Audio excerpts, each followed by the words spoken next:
자, 사회책 108쪽입니다. 사회책 108쪽. 자, 일제히 침략과 강복을 위한 노력입니다. 자, 거기 보니까 108쪽에, 이 108쪽에 왼쪽 위에 보니까요. 지금 역사 연표가, 이 시대 역사 연표가 나와 있습니다. 자, 잠깐 살펴볼게요. 자, 1895년에 무슨 사건? 네, 을미사변이라고 있습니다. 을미사변. 여기 연도하고 사건하고 같이 잘 기억해야 돼요. 을미사변. 그 다음에 1896년 아관파천. 1897년 대한제국 선포. 대한제국. 우리가 대한민국 전에 대한제국이었는데 최초로 대한제국이 조선이 아니라 대한제국임을 선포한 때가 1897년. 그 다음에 을사늑약은 1905년이에요.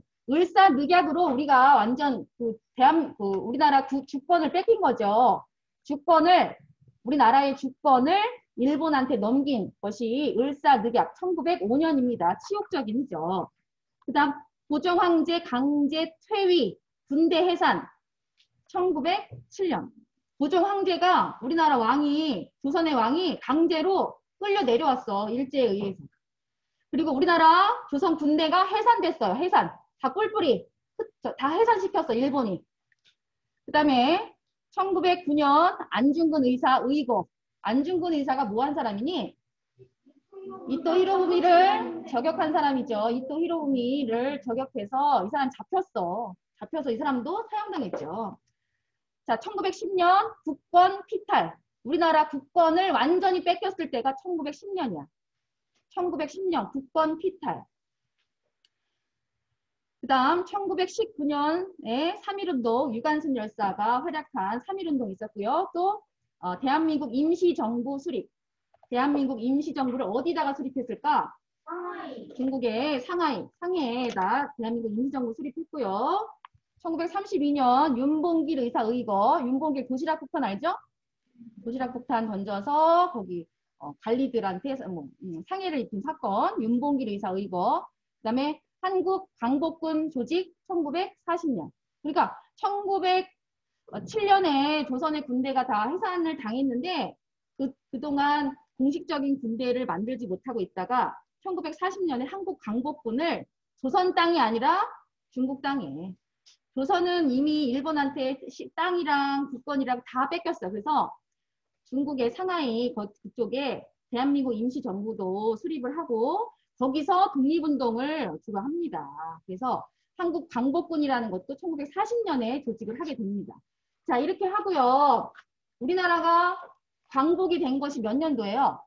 1945년이죠. 그러니까 우리나라 국권을 뺏긴 것은 1910년이고 1910년에서 1945년까지 몇 년간? 35년간 우리는 우리나라의 주권이 없었습니다. 일본의 식민지여서 35년간. 그러다가 1945년에 제2차 세계대전이 끝나면서 미국이 어때요? 미국이 일본의 히로시마에 원자폭탄을 터뜨리죠. 이렇게 하면서 일본이 어떻게 해요? 항복하죠. 전쟁에서 항복을 해요. 전쟁에서 패배해. 너무 일본이 막 이러니까 이제 연합군 중에 이제 미국이 일본 땅에다가 비행기 타고 가면서 원자폭탄을 떨어뜨려서. 그래서 일본이 우리는 그럼 전쟁 그만하겠다. 항복을 하죠. 이렇게 하면서 우리나라도 자연스럽게 광복이 된 겁니다. 해방이 된 거예요. 35년간 우리는 어때서 일본의 식민지로서 속국으로서 아주 어려운 그런 생활을 합니다. 뒤에 나옵니다. 그래서 나라를 지키기 위한 노력을 한 독립투사들도 있고 독립 운동을 한 사람들도 많이 있고요. 그 과정을 이제 지금부터 배우겠습니다. 자, 우선 1895년 을미사변, 그 다음에 아관파천 1896년 이 두 사건을 한번 알아보도록 하겠습니다.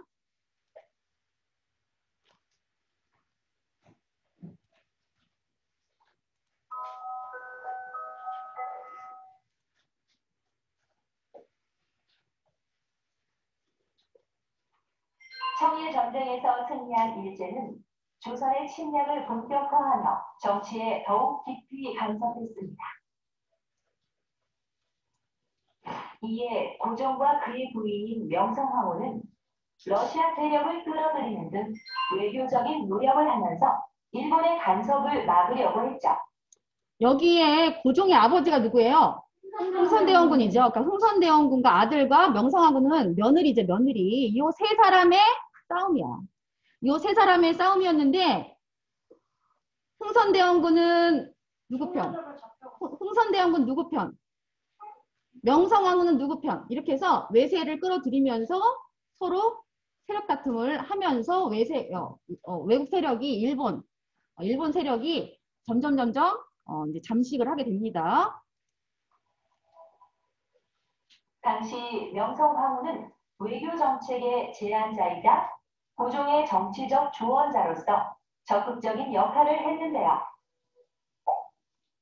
다른 나라와 손을 잡고 일본을 견제하는 명성황후의 외교 전략은 조선을 침략하려는 일본의 큰 걸림돌이 되었죠. 그래서 1895년 을미년에 일본은 경복궁에 침입해 명성황후를 시해하고 시신을 불태우는 만행을 저질렀어요. 자, 이 명성황후가 이제 일본 세력이 자꾸 조선을 이제 침략을 하니까 이 명성황후는 다른 나라 아까 봤었죠, 뭐 독일 뭐 이런 그 외교 사절단하고 수교를 맺고자 이렇게 거래를 많이 합니다. 그러다 보니까 일본 입장에서는 왜 니네 우리하고만 친해야지 다른 나라하고 친하니? 라고 하면서 이 다른 나라와 그런 외교적인 관계를 맺고자 하는 명성황후를 죽이죠. 자객이 들어와서 밤에 자고 있는 명성황후를 칼로 목을 쳐 죽입니다. 그렇게 하고 명성황후 시해, 죽은 시신을 불태워요. 이 사건이 을미사변이야. 말이 안 되지. 일본의 자객 칼 쓰는 무사가 쳐들어왔어. 궁궐에 쳐들어와서 이 나라의 국모지, 국모인데 국모를 칼로 쳐서 목을 쳐서 죽인다는 사건이 말이 안 되는 사건이죠. 절대 왕의 부인인데. 이를 을미사변이라고 합니다. 이후 일본이 궁궐을 장악하자 고종은 일본의 영향력에서 벗어나기 위해 러시아 공사관으로 거처를 옮겼습니다. 자, 지금 봤죠? 고종이 러시아 공사관, 대사관이죠, 대사관. 이 대사관, 뭐 미국 대사관, 뭐 러시아 대사관이라는 곳은 어떤 세력도 이렇게 함부로 침범을 못하는 곳이야. 좀 안전한 곳이라고 할 수 있어. 그래서 러시아한테 도와달라는 뜻이죠. 러시아 공사관으로 들어가요. 러시아가 그러면 보호를 해주니까. 그래서 고종이 궁궐을 떠나서 러시아 공사관으로 거쳐 집을 옮긴 사건이 아관파천이다. 뭐라고? 아관파천 1896년입니다. 아니 그 조선의 궁궐을 버리고 다른 나라 공사관으로 그것도 옮겨간다는 것도 피신한다는 것도 참 조선의 왕으로서 수치스러운 일이죠. 그렇죠? 그 자기네 나라 왕도 하나 못 지키고 다른 나라 대사관 거기 궁궐 우리의리한 궁궐을 버리고 여기로 간다는 게 이것도 참 치욕스러운 일입니다. 어쨌든 을미사변으로 인해서 일본의 세력이 이제 무시무시하다는 걸 알게 된 거야. 이렇게 하다 보니까 이제 러시아한테 도움을 요청하기 위해서 아관파천을 하게 됩니다. 이 사건을 아관파천이라고 해요. 아관파천으로 고종이 러시아 공사관에 머물게 되면서 조선에서 일본의 입지는 축소되었고 러시아의 영향력이 커지게 되었답니다. 그렇죠. 일본은 이제 그 러시아 공사관에 가서 뭐 일본이 무슨 만행을 저지를 수는 없거든. 그렇게 되면 러시아와 일본 간에 또 국가적인 전쟁이 되기 때문에 이제 일본이 더 이상 힘을 못 쓰고 일본의 입지는 축소되고 러시아의 영향력이 커졌다. 왜냐면 조선의 고종 왕이 러시아 공사관에 와서 러시아한테 도움을 요청하고 있다 보니까 러시아가 이제 조선 그러면 너네들은 우리가 도와주지 않으면 안 되는구나라고 이제 생각을 해서 러시아 영향력이 커지게 됩니다. 여기까지 이해했죠? 네.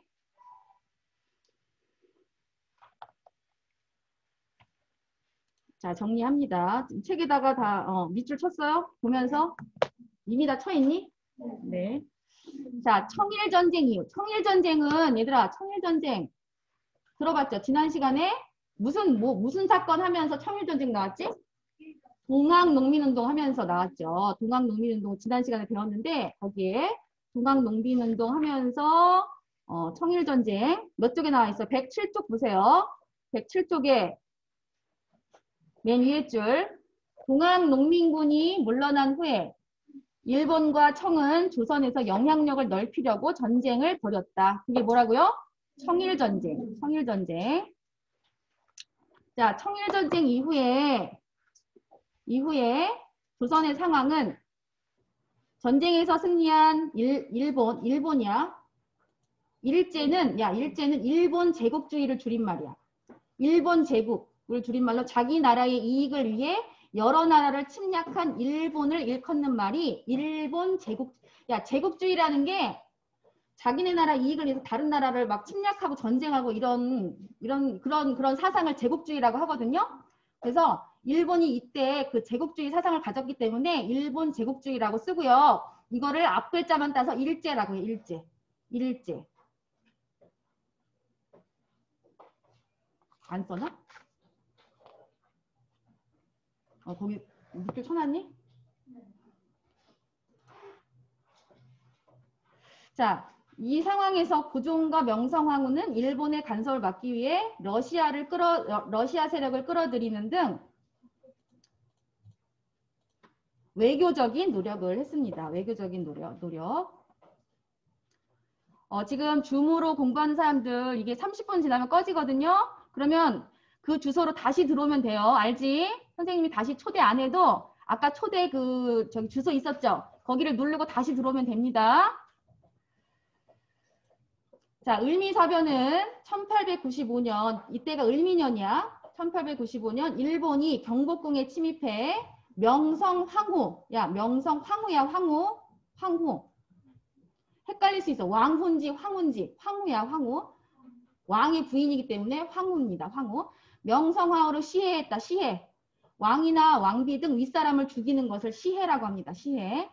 그리고 시신을 불태운 사건을 말합니다. 자, 을미사변이 발생한 까닭. 당시 명성황후는 외교정책의 제안자이자 고종의 정치적 조언자로서 적극적인 역할을 했기 때문에 일본한테 미움을 산 거죠. 일제한테. 일본은 대한제국의 통치권을 빼앗는데 명성황후가 걸림돌이라 생각했기 때문에 대한민국의 통치권을 뺏어야 되는데 자꾸 명성황후가 다른 나라 세력을 자꾸 끼어들인단 말이야. 그러다 보니까 명성황후가 걸림돌이 되었기 때문에 을미사변을 일으킵니다.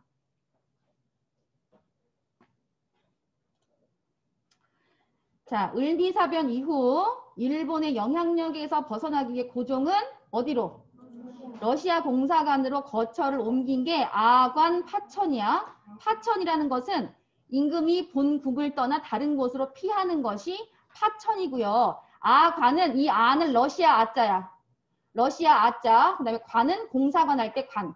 러시아 공사관을 한자 말로 아관이라고 해. 아관. 파천은 궁을 떠나는 거. 파천. 그래서 아관 파천이 되는 겁니다. 아관 파천으로 조선을 둘러싼 일본과 러시아의 세력 관계. 조선에서 일본의 입지는 축소돼. 입지가 뭐야? 입지. 차지하고 있는 면적. 차지하고 있는 세력. 그런 일본의 세력이 축소되었고 러시아의 영향력이 커지게 됩니다. 자, 정리학습지 빈칸 채우세요.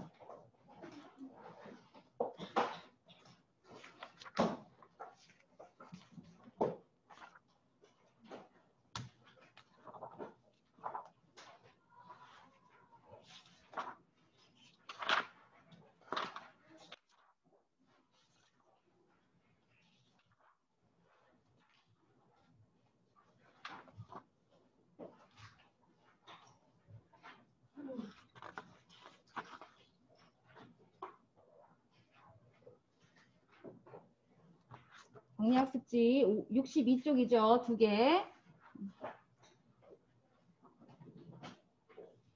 좀 전에 보여줬던 요약정리학 똑같죠? 거기다 빈칸 채우세요.